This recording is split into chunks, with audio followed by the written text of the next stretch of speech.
All right, good evening. We're back with another video. Just gotta straighten this out a bit. All right, there we go. All right, so got some things to talk about. So you know what? First of all, I gotta clear up some things too.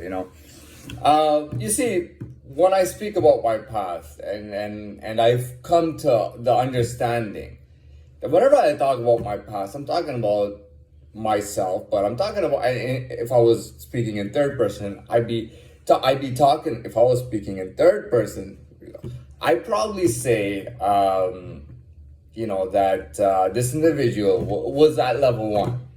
Okay. Now, certain things are supposed to be understood at level 1.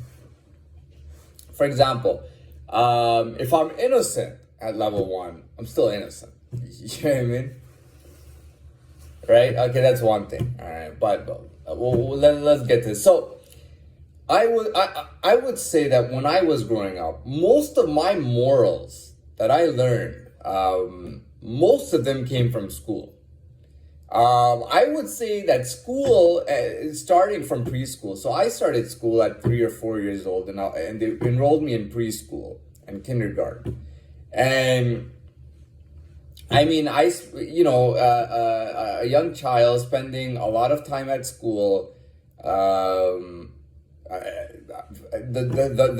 supposed parents, one of them wasn't even in the country until later on.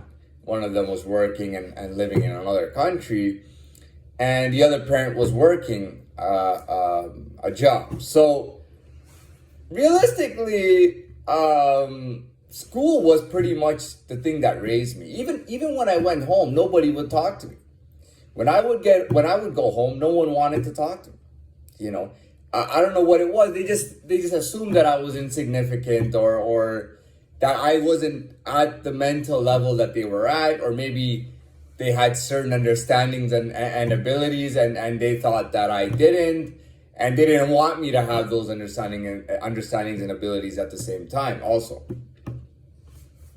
The parents were working full time, and when they would get home, they would get into their own stuff. They'd be on the phone, watching TV, doing whatever they were doing. So you would see them here and there, but there was really nobody teaching anything. There was no teaching going on at all.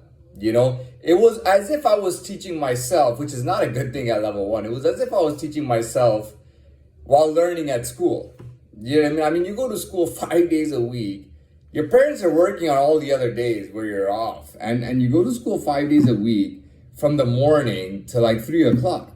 And when you do get home, you have assignments and homework to do. So a child, I don't know about now, but I was pretty much raised by the school system. Now, the school system, to be honest, was quite idealistic. If I was to criticize them, I'd say, you know what, you don't really prepare kids for the complexities of life as an adult. And they'll reply by saying, if a child wants to learn the complexities as an adult, first of all, a child, whatever level he's at, he easily picks up typically the child world. You know what I mean? The under adult age world. The child picks up everything he needs to know. He understands and he learns just like that. And all the children learn together. And the children make sure that everybody is in the loop and everybody's understanding, typically. So what the school system would reply to me they would say, the adult world is very complex, first of all. It's so complex that we try to teach children a little bit before they go on. But what they'll tell you 100% of the time is, if you want to learn more about the complexities as an adult, you have to finish high school. When you're finished high school, you have to go to college or university. And they'll typically recommend to go to college for a minimum of 2 years. Meaning, if you were not great academically, first of all, if you're not great academically, if you work hard enough, you can pass any course, okay? You can get to college. And if you get to college, almost anyone, if they work hard, can do a 2-year diploma. Okay? So they'll say, if you want to learn the complexities as an adult, get a part-time job, go to college and university, and you'll learn about that. a lot of kids pick things up. They're in their groups and everything. But it is what it is. It's not a big deal. What I'm trying to get at is that I didn't really understand the complexities as an adult because I was stuck in the past. I was stuck as a child. Everything they taught me, all the values they taught me, I took them literally. I took them in literally. You know what I mean? I gotta do this, I gotta do that. I would take them in literally.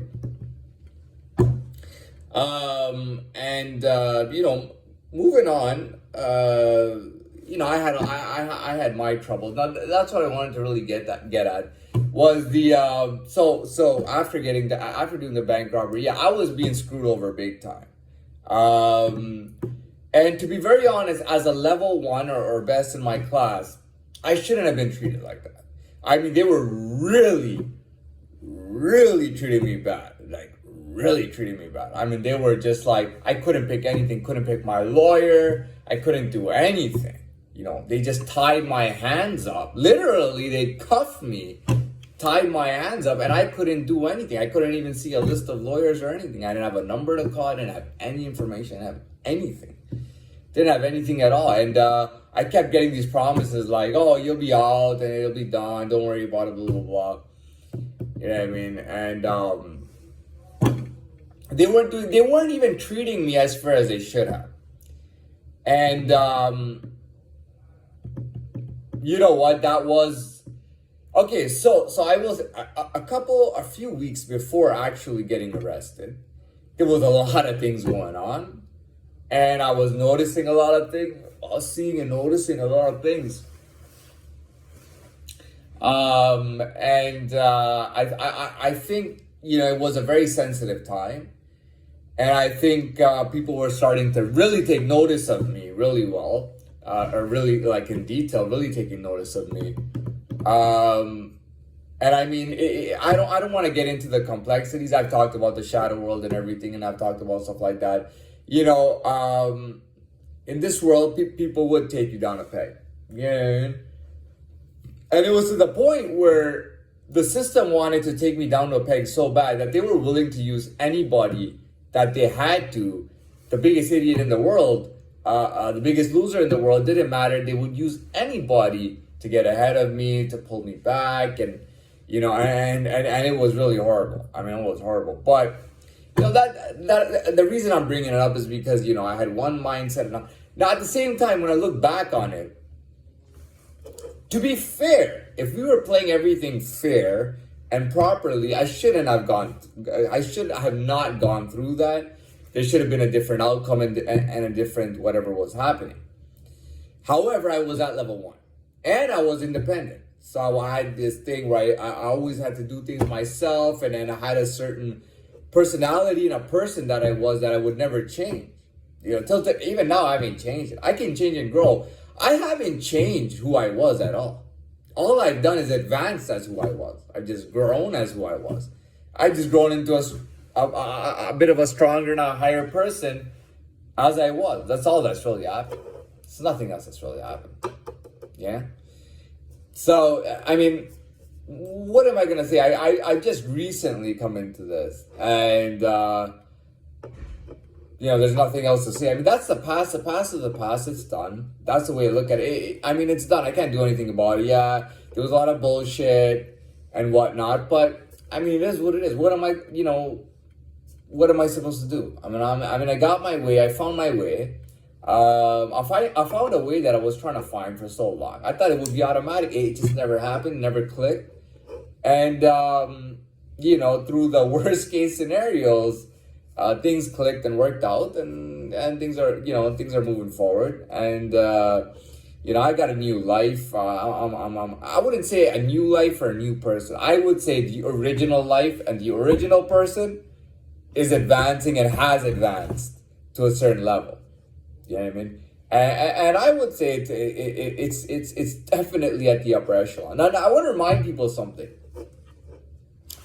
And I've said this before. Don't think that a lot of money that somebody has makes them higher or stronger or smarter in any way or better in any way. Money does not make you better, smarter, stronger, or anything. No, money doesn't do that. You know, and I'm not knocking the money. All I'm trying to tell you is that when you think of upper echelon, you might be like, oh man, all these people with money, you know, that's why they're so smart and strong, they're able to get money. No, it's not like that. That's not how the world is. Yeah, I mean, you got to understand that in every group of any sort of class level, race level, religion, technical level of industry or business or profession, in any and in every group, you have people of all different type of echelons. You know what I mean? It's totally stupid. People think that everyone in the ghetto is stupid. And go to the ghetto and find out there's a lot of smart and strong people out there, man. There's people who have accomplished a lot. There really are people who have accomplished a lot. You know what I mean? You'll see decorated soldiers who've gone on tour and come back.